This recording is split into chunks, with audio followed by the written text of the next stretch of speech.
Hey everyone, welcome to Cuberviews episode 19. This is your host Ian Braverman. I hope you're having a great day. Today I am joined by a fun longtime friend of mine, CJ Jagel, otherwise known as the Elder Dingus Highlander. How's it going? It's going really good. How are you doing today? Happy to be here. It's about time I was able to get on here. Yeah, I've been fighting to get you on this podcast for a little while now, I will say. Yes. So I'm excited to finally be talking some fun cube with you. Today we're talking about Commander Cube, which is very exciting. We've done your Commander Cube multiple times. It's crazy. But yeah, Yes. before we jump into it, tell us a little bit about yourself. What does it mean that you're the Elder Dingus? So I do a lot of content. I'm most popular now on Instagram and TikTok, but YouTube is where I started and what I care about the most. I like doing my long form content, mostly commander based stuff. Been trying to lean further into limited environments now too, especially on like Magic Online. Yeah, Elder Dingus Highlander on all those platforms. I just love me some Magic and I love Commander. Yes, I will definitely be linking in the socials, in the description, your YouTube channel and everything. And tell us about your history with Magic, because you're actually not that long of a player. You started around when we were in college. Yeah, so my first time playing Magic, I was working at a yacht club at the time. I was like a steward, and one of my buddies that was also working there with me, he'd been playing for a few years and finally convinced me to try it out. And I was like, all right, fine. It's payday. We can go to the store and I'll buy a fat pack because I do like opening packs of things. And so I bought a fat pack. It was an Amon Ket fat pack. It was the newest set at the time and I opened a Shrouded Torch of Defiance, and my first mythic though was a Bantu the Glorified, which I still have around. So back in 2017 was when I first learned how to play and started playing. I started just playing like technically it was modern, but it was kitchen table modern, like garbage. Like I just built decks out of that fat pack, and I was against my buddies' Vampire Madness deck at the time. So that's where I first learned and first started playing. Then quickly I found out about Commander.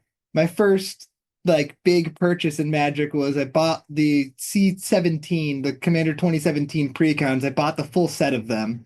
I still have some of those decks put together. Like I still have the Edgar Markov deck put together. I turned the Cat's deck into a Nazan deck, which is about Spy Kit, which is a goofy deck.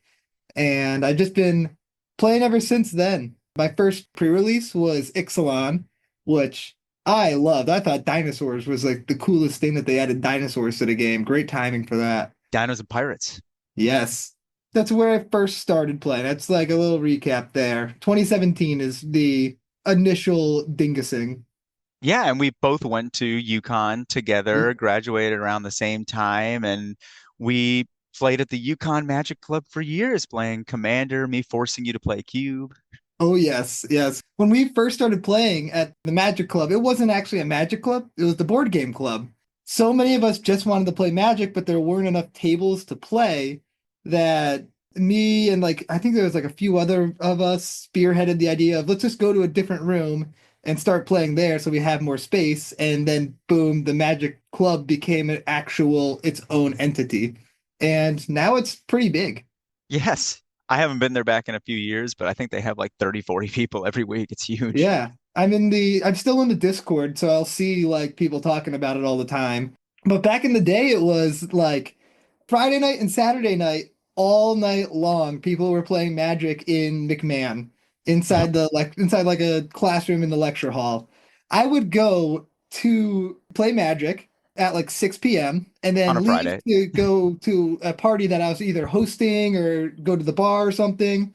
And then I'll come back at like 3 a.m. after that was over to continue playing Magic until like 6 a.m. Then we went to Duncan. And that was like a regular thing, especially on Saturday nights.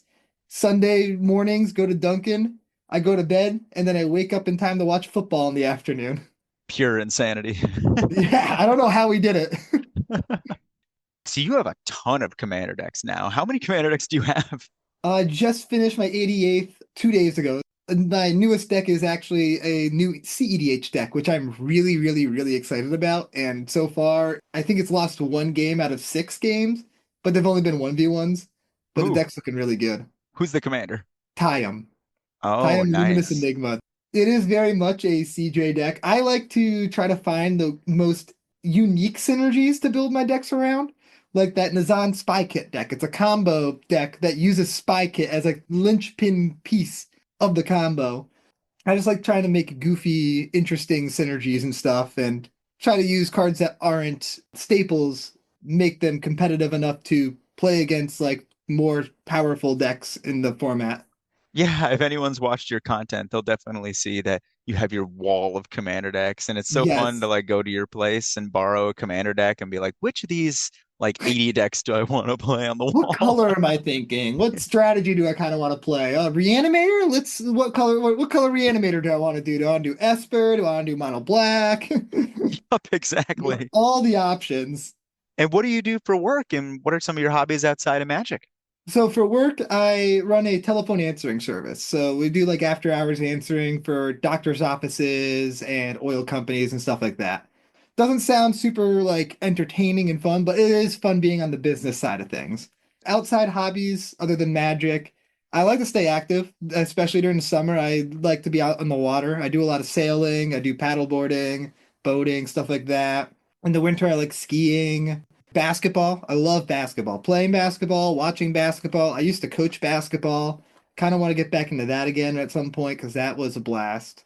Just other card games and board games. I recently started playing a lot of more adulty board games like Wingspan and Betrayal at the House on the Hill, stuff like that. And I've really starting to enjoy getting in some good board game nights. Very nice. I need you to come play some pickleball with me at some point. Oh, I do like some pickleball. My dad plays like 2, 3 hours a day. Wow, I just played Like earlier today. I play like 3 times a week. It's great. it's so fun. I'm not great, but I'm good enough to hold my own. Very good. I'm usable. And tell me about the cube that we're talking about today, the Commander Cube. The Commander Cube I built while we were in college. I came up with the idea to do a full-fledged Commander Cube during one of our game nights. And I started just pulling stuff out of my collection. Came into club later that day, told you guys like I'm trying to build this Commander Cube. I've got like a bunch of cards here for it. Help me make some cuts, and I need to do some trades to add stuff to the cube. I remember I think I traded with Ryan like hundreds of dollars worth of cards. A ton of the original Commander Cube came from Ryan's collection. We just finished putting the cube together that night and then tried drafting it. Just kept updating it, growing it a little bit. It's about 1,000 cards, a little over 1,000 cards cube. It can draft full commander decks, 8 player draft, 2 pods of 4. It is sweet. Back during the early iterations, there was a lot of different things that I tried out. Like I had these cards that had like special effects that you could kind of draft. If you probably remember these, like Are those Sam not in broke anymore? one of them, or everything's a will bender, and you could play any permanent as if it had morph, and then he had Animar and then broke it with lands and stuff. Have those been removed? I removed those because they tended to just break the game a lot. The ones I liked the best were the color ads, which I figured out a new way to introduce them into the cube that made more sense. But during those iterations, we had some funny things like I accidentally at one point had 2 vigors in the deck. Two vigors. 2 vigors. And it became a huge joke with us in the friend group. And we're always just like, oh, there's 2 vigors in here. Did you get that other vigor out? At one point, I fixed it and there was only one vigor again. But then there was a new version of vigor that came out that I wanted to replace the old vigor in. And so I put it on the box to do so. And I forgot if I took out the old one or not, like weeks later when I actually did the swap. And so I just stuck the new one in because there was an empty sleeve next to it on the box. It was probably for a different card. And suddenly there were 2 vigors again. Didn't realize it until we drafted it again. And then somebody's like, I just found a second vigor. So there's been multiple times that there was 2 vigors in the cube. I thought about cutting vigor, and now I decided I just can't cut vigor because You it's too can't. iconic. It's Too too iconic for the iconic. cube. I think a lot of cube owners have definitely experienced that where they accidentally have like two of a shock land and one player is like, what's going on here? Yes. I guarantee you, most cube owners have gone through that at one point or another. And so, like you mentioned, this cube, I've done it a few times. It's an experience. You are Yes. locking in for the whole day. So you because don't go into this cube thinking, let's just do a draft and then maybe we run some commander afterwards, or we'll do a couple of drafts and see how it goes. This is a cube where you're sitting down, you're done drafting and deck building after an hour to an hour and a half. It's a yep, lot of time. And then you're playing commander games. So each commander game is going to last like an hour to an hour and a half again. And so if you play two games or three games, like with different pod mixtures, you're going to be playing a lot of Magic. It yes, takes a long time. you draft a lot of cards in this cube. I mean, it's first the Yes. commander pack, which is either 15 card one pack or two packs of 10, and Yes. then seven packs of 15. Yep. And then you end up trying to have like a regular commander deck, like Yep. You're going to build a 63 full 100 card deck. playables and then 37 lands. So you still have to make a lot of cuts. I mean, I remember playing this Mhm. cube before and having being like, cut 40 cards, 50 cards. This is terrible. And I've tried to make it so the cube is like the cards are all good. So when you're making 40 cuts, you're cutting cards that are like, this is a very playable card that I want in the deck, but it's just not synergistic enough with the commander. I tried to make it so that way you have enough cards that you can build each commander similar to how you would build it if you were just building it singleton, like building it actually constructed. Have enough synergies to do everything. And there's a lot of different commanders that can play into each synergy. So like the artifact synergy, there's Urza, there's Brea, there's Emery, you've got the Ready, you got Roxanne. There's a lot of different cards that all work for the same strategy. So that way you have all these different options as the commander, but they could also just be in your 99. Yeah, I mean, it really does feel like you're building a full-on fledged commander deck, and it really does feel like because it takes so long to draft this cube, you're drafting for an hour, hour and a half, then you're spending like an hour building this deck, and then you play a couple games with it. At the end of the night, I'm like, dang, I really like this deck. I kind of want to build this in paper, or CJ, how much to buy this cube off of you so I can have this deck and play it later. I want to keep playing this deck. I've had people after cubing build their deck for themselves afterwards or a very similar build to it. There's one person that drafted a very Voltron-y Urza build where it was using a lot of equipment and tapping the equipment for mana, but also equipping it to Urza to hit people with, that afterwards built an actual Urza Voltron deck. That's sick. I mean, it Yeah. really could inspire you to build a full commander deck for sure. Hmm. Like you said, this cube is pretty high power. It's a little bit below CDH, I'd say, and because CDH, you have to have like all the fast mana and everything in every deck to be really CDH. But the decks feel like a 7 out of 10, 8 out of 10, sometimes a 9 out of 10. And they're really strong cards in this cube. I mean, not playing around here. There's the free counter magic, Pact of Negation. There's the fierce guardianships. There's the best protection spells, Teferi's protection, a lot of tutors, demonic tutor, vampiric tutor, a lot of fast combo and really efficient cards like memory jar. What would you say the power level of this cube is, and what are some cards that you'd say really exemplify the strength of this cube? So you can draft Thoracle Demonic Consultation in this cube. I tried to make it so that way this cube can generate some very, very powerful decks. I did actually cut down some of the more powerful things a little bit recently because I'm working on another cube. And the other cube is very much based around lands. Lands is like one of my favorite strategies. So I decided I don't want to have all my cubes just have a lands theme in them. So I cut out some of the stronger land synergy, like Gaia's Cradle, I took out of this to put inside of the Land Cube, along with Sarah's Sanctum and Tolarian Academy. Academy was in here, but still, you're able to make a lot of extremely powerful decks. I have a ton of the just staples, along with just a ton of different random combos. Like you got Kiki Jiki combos in here. I have some goofier combos with like Infinity Elemental. You can Protean Hulk combo in here. I don't have Flash in here though. I did take Flash out because is a card I do believe should be banned in Commander. There's a lot of banned cards that are in here because I don't think they should be banned, or I want to be able to try them in Commander. Like Balance is in here, Sylvan Primordial, a lot of other stuff like that. And so I wanted to make it so that way you could build very powerful decks. You've got tons of stuff to be able to do that with, and a lot of good fixing. I like strong magic. One of the other things I use this cube for occasionally is if somebody wants to try out a new commander, or if I want to try out a new commander really quickly, I just grab my cube, pull out cards for that deck, and test run it with the cards from the cube and this commander at the helm.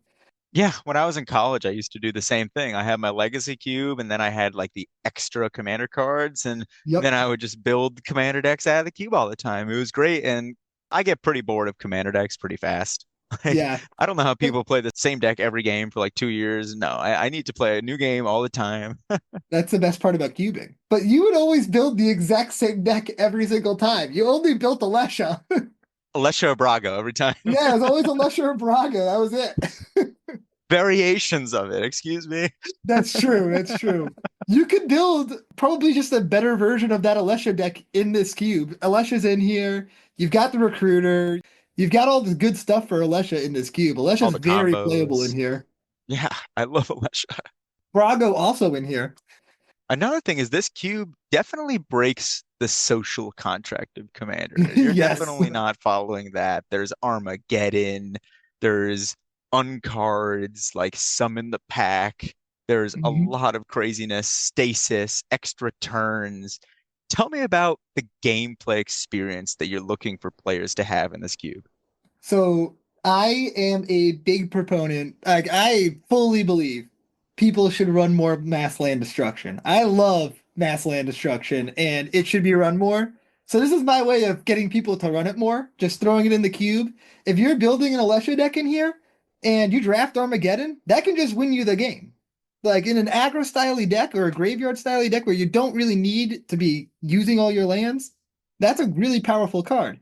Like in cube, when you're normally cubing, you don't care about social construct inside like vintage cube or something. You don't care if you're making things mean for your opponents. I wanted this cube to be similar to that, where hate pieces and stacks pieces shouldn't be like, oh man, I can't believe you're playing that in this. It's totally fine because this is a limited environment. And if you want to build that, you can build that. This is just a way so people can build whatever they want. And I think that stacks pieces, land destruction should be played more. Don't blame me, blame the cube curator. They put it in the Exactly. cube. Blame me. Please blame me.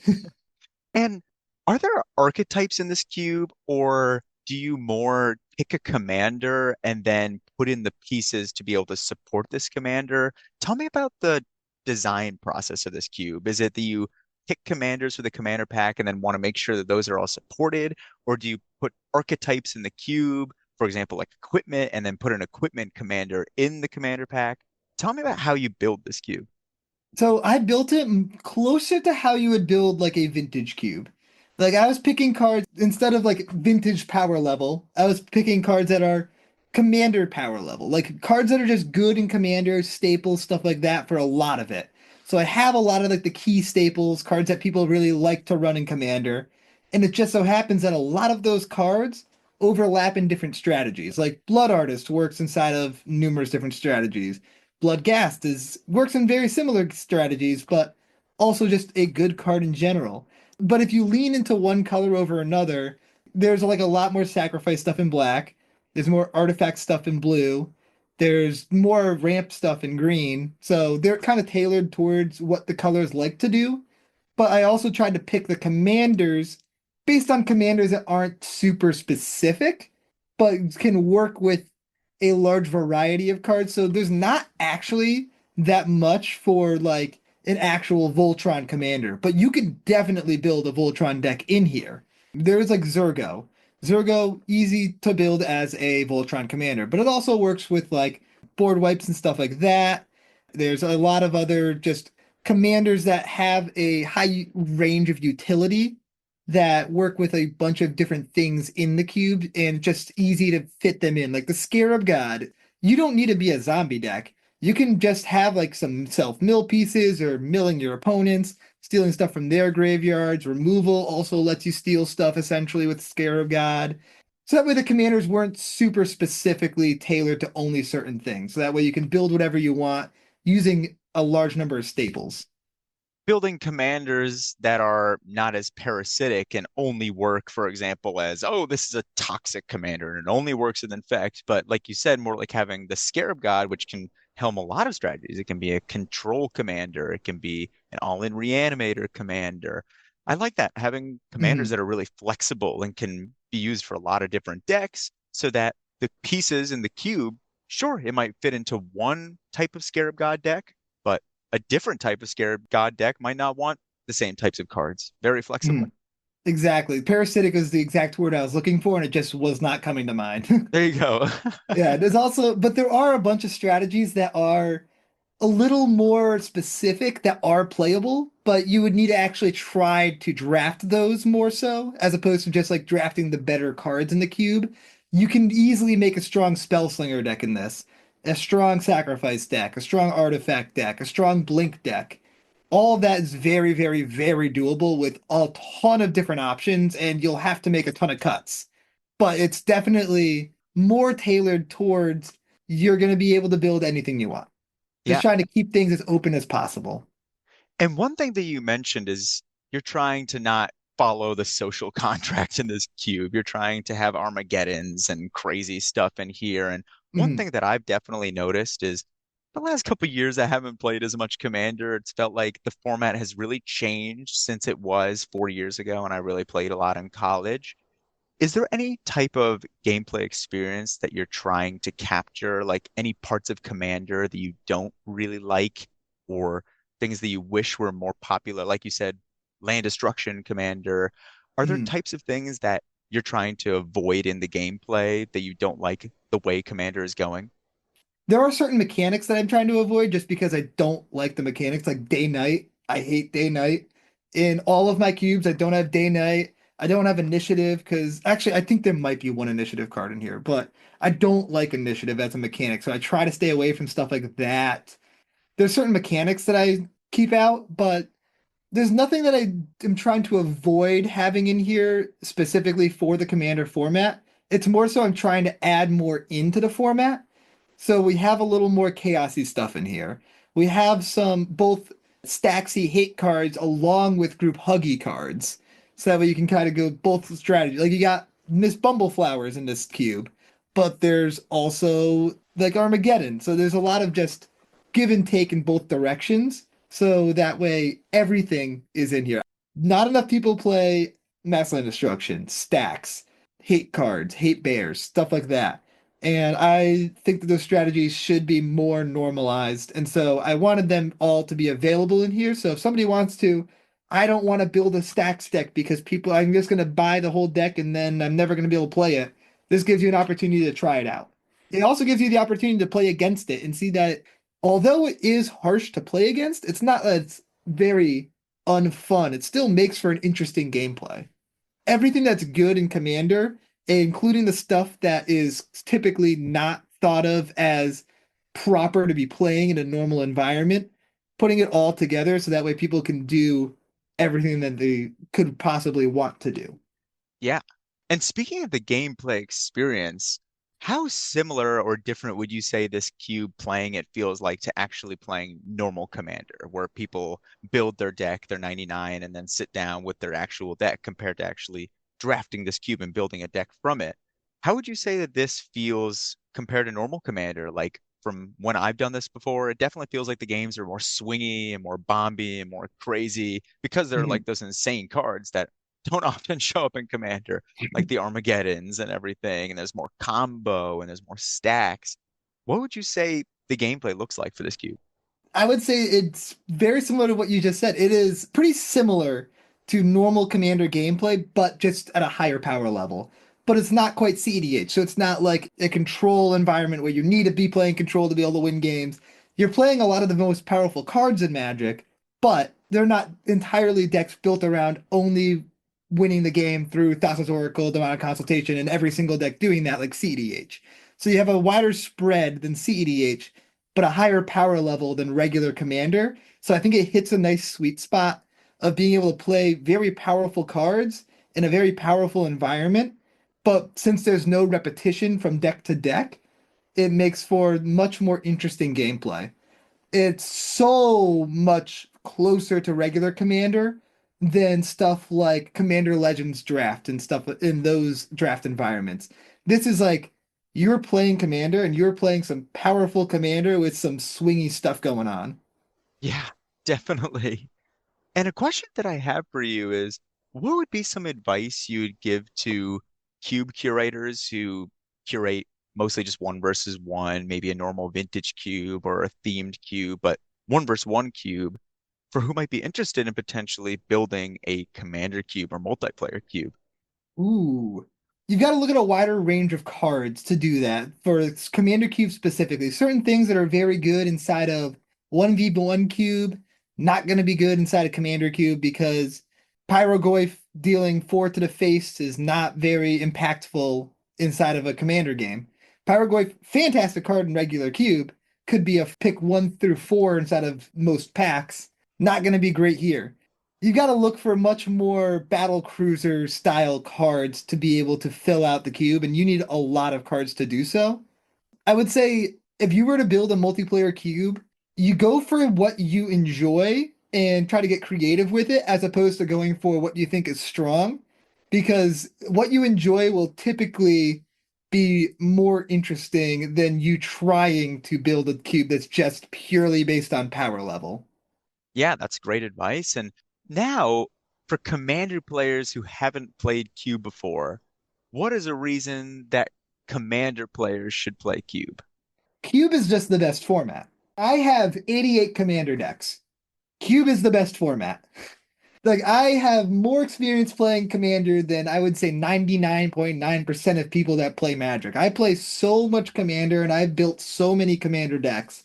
I have a whole series on my YouTube channel about whenever a new commander gets released, talking about all the different synergies that would work well inside of that deck. And I don't think Commander is a better format than Cube. Cube is significantly more fun. The whole point of Cube is you get the deck build. The coolest part about Commander is being able to deck build and make your interesting decks.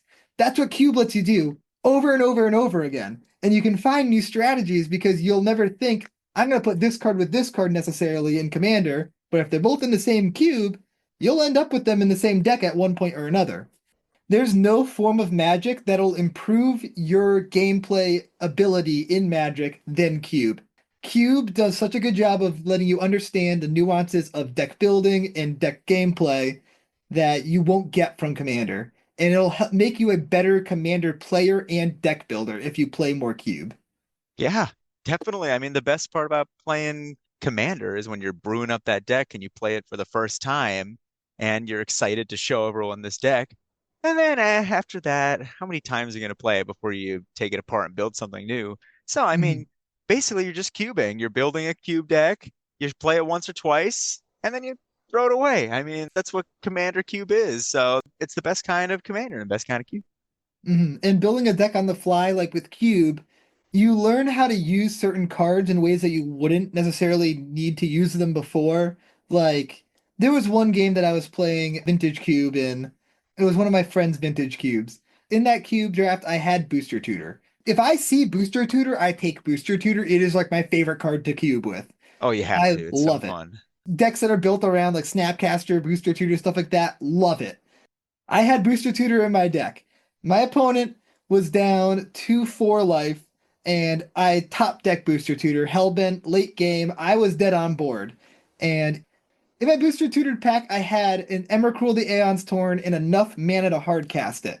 And I was like, oh, easy. I don't even have to look at the rest of this pack. This is perfect. But let me just take a look at the rest of the pack just in case.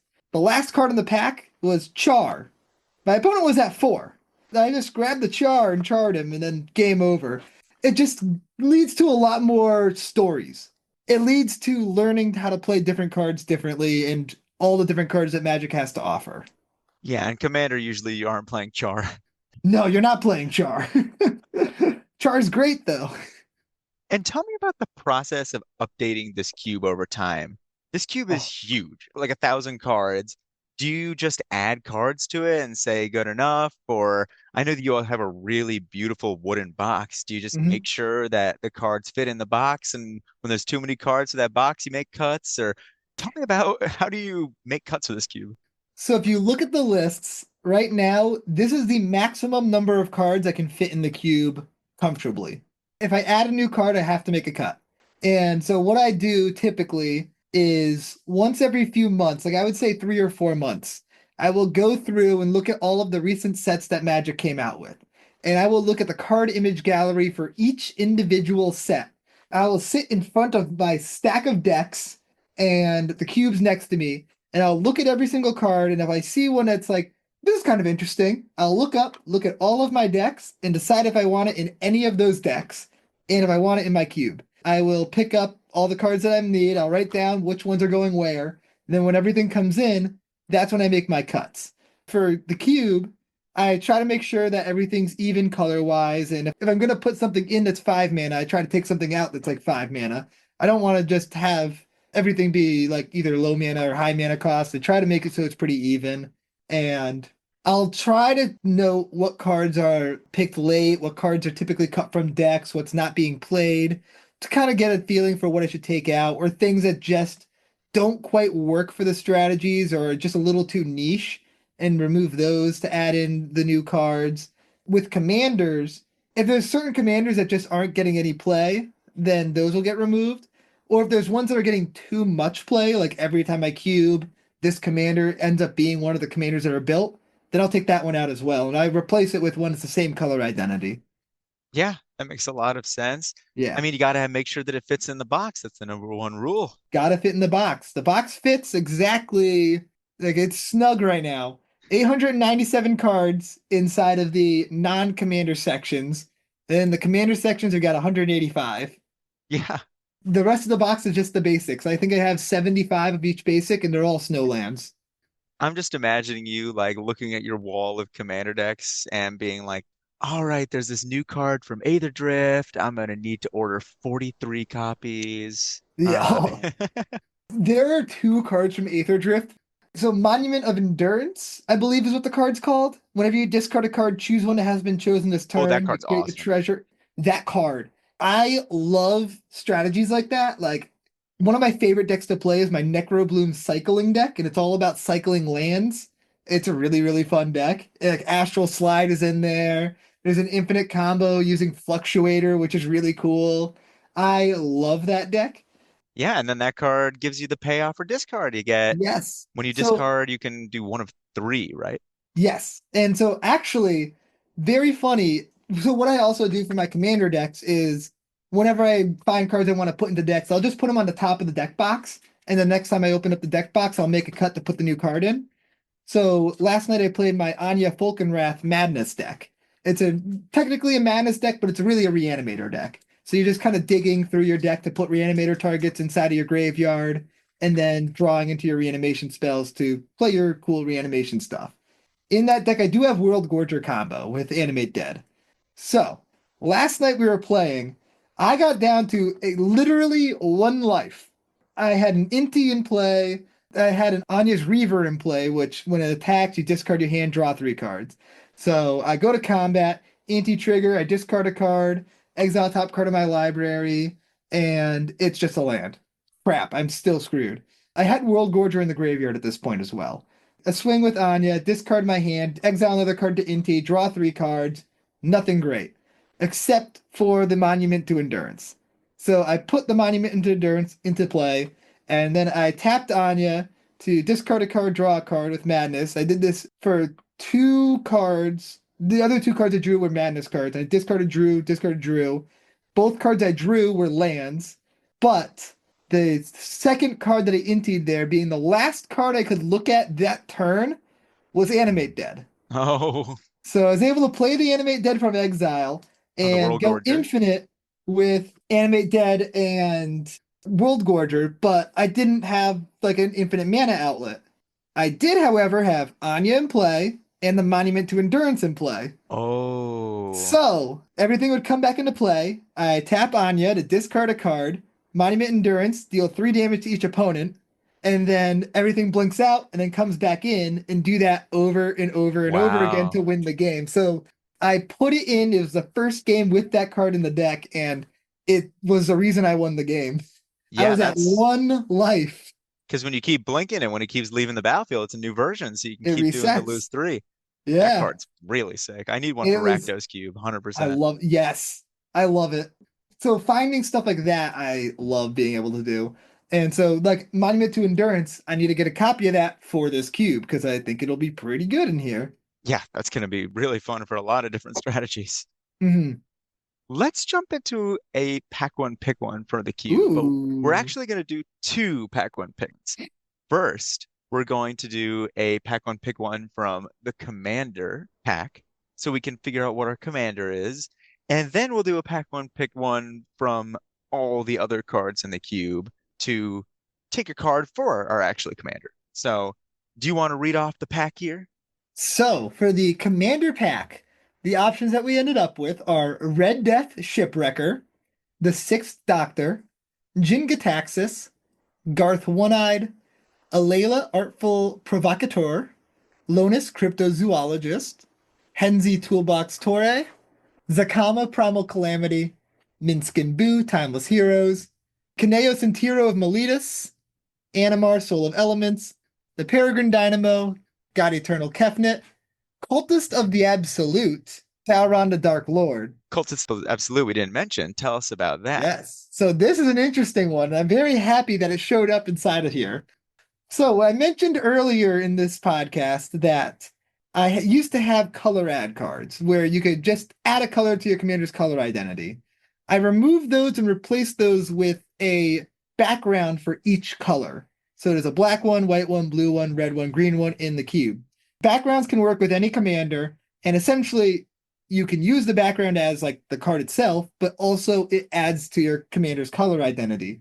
So Cultist of the Absolute could, let's just say, add black to Lonus, and now you have a Sultai Lonus deck. Yeah, so that's a really high pick.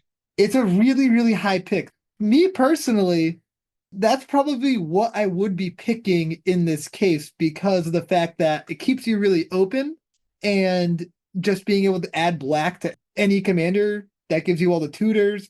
Black's one of the best colors in commander, period, because of the tutors, and that makes it pretty good here. Yeah, I mean, Cultist the Absolute is a really high pick. I'm also looking at Lannis because I just love value guarding. I love Lannis. I have my own Lannis deck. He's so fun, and he's very, very good in this cube. Yeah. I mean, anything that's just a value card is good in the cube. Anytime I can Academy manufacture, I'm at. Yes, and that is in here. So let's say that our pick is Cultist to the Absolute, and then later on we got Lotus. So right now we're in a Sultai deck. Ooh. Now let's jump into a pack one, pick one from the actual cards in the queue. I'll read it off here. We got Drak Nyan. I've never seen this card before from Warhammer. When it enters exile a creature gets mess and plus X+O, where X is the creature's power. Oh, black-red equipment, really interesting. We have Limdul's Vault, Void Winnower, Nevinyrral's Disc, Stormkiln Artist, Trailblazer's Boots, Oltek Matterweaver, Mystical Tutor, Saheeli Rai, one of my favorite modern cards ever, Ripcat Kongbo, Final Word Phantom, Exotic Orchard, Path of Ancestry, Sorry Jack, Chucky's Back, which is Phyrexian Reclamation, and then we have Aboleth Spawn and Duelist Heritage. So what are you thinking from this pack, assuming we're in some Sultai Lonis stuff? So me personally, if we're in Soul Tylonus, Exotic Orchard and Path of Ancestry are both very solid picks because they're essentially five color lands. Always good to have your fixing. There is a lot of fixing mana in this cube, and I added more in over the last couple of days. I shifted it a little bit further into lands so that way fixing was a little better. So Exotic Orchard would be a very high pick, in my opinion here. But there are a couple of cards I really like for Lonus. There's Obelisk Spawn, which is a really cool card, being able to give yourself triggers that your opponents get. There's a lot of ETB stuff in the cube. That's going to be a strong card, and it's going to get you a lot of extra value while also triggering Lonus. And it's on curve for the Lonus, being you play Lonus turn two, Spawn turn three. If I Also with can't be playing Flash. Muldrifter, at least I'll draw cards when my opponent plays Muldrifter. Exactly. It's a good card. And the other one I also like here is Final Word Phantom. Being able to cast your stuff at instant speed is always nice. And it's good with Lonus, triggers Lonus, makes it so you can cast your creatures at your opponent's end step before you untap. So then you're not worried about board wipes, stuff like that. Just getting you some extra value there. Limdul's Vault, also just powerful card. especially if you end up with any combos inside of your Sultai Lonus deck. We'll get a combo. Yeah, maybe two. You got to get your Academy manufacturer somehow. Exactly. Phyrexian Reclamation also could be good inside the Lonus deck. If anyone kills your creatures, you can just use Phyrexian Reclamation to get them back. Yeah, yeah, I totally agree. So what would you say your pick is then? So, me personally, if I'm playing this, I'm picking Obelisk Spawn. I just really like that card, and I've had a lot of fun playing it.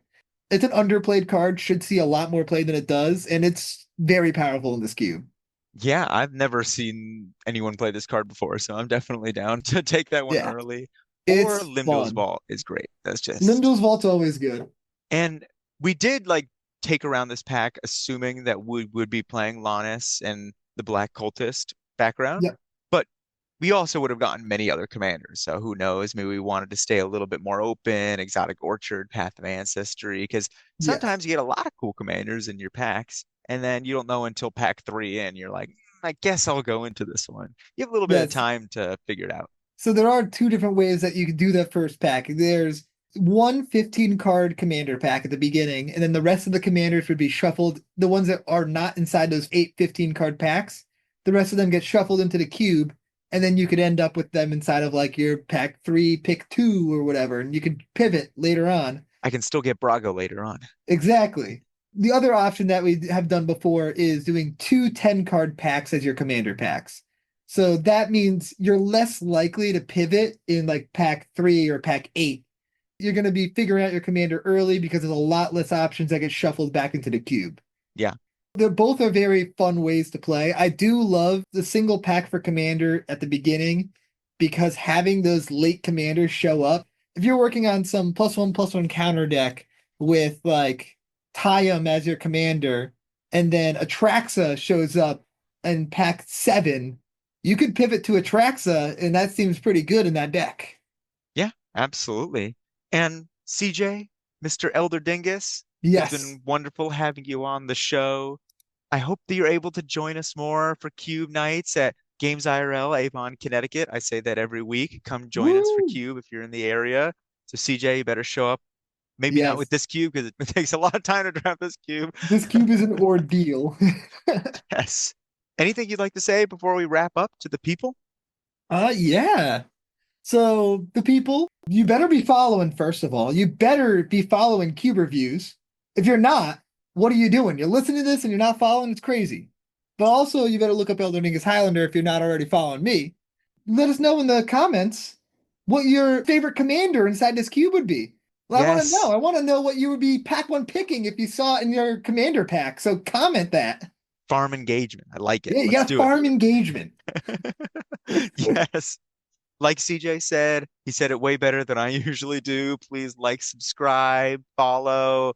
I would highly appreciate it. And we'll see you all next week for some more Cube. And CJ travels to a lot of different events. So if you happen to be at any Magic Cons, hopefully you see him there and it'll be great.